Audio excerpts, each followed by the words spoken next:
Perhaps the saddest scene in the movie Gladiator is the one where Russell Crowe rushed home to find that soldiers had killed his wife and son. As he stood there, touching his wife's feet, the tears and snot flowed down his face because of his broken heart.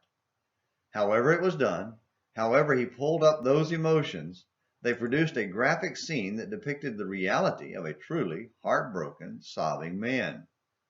And since it was such a personal pain, and he was a man's man in the movie, we suspend the bro code and let him cry openly. No husband or father could condemn him in that situation.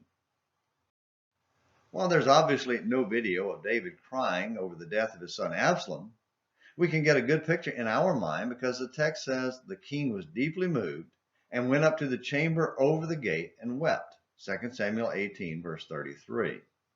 If you're having a hard time picturing it, look up the Russell Crowe scene online. As we noted yesterday, it was so bad that it not only broke the bro code, it undermined the entire army and nation that had just risked their lives to save David's. 2 Samuel 19, verses 1 through 7. That being said, it's possible there's an additional, more positive way of understanding that scene of David's heartbreak over the death of Absalom. It may also serve as an illustration of why he's a man after God's own heart. We sometimes forget that God has a heart too. Remember Samuel's declaration to Saul? Yahweh has sought a man after his own heart. 1 Samuel 13, verse 14. And describes his own actions in emotional terms, angry, grieved, etc.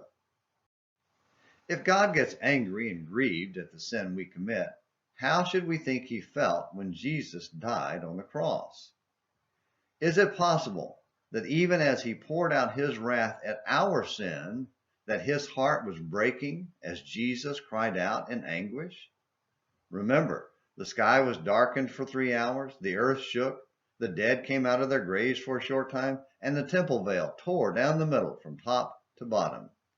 God was no passive, heartless observer. Now, let's get personal. Is it possible that God cries when we break his code, his will? Is it possible his heart is broken when we turn away from him and choose to sin? We had better believe it's more than possible and turn to the one who loves us enough to hurt for us even more than we do ourselves. Thank you for watching Morning Minutes in the Bible. Until next time, this is James McClenny hoping you have a great day.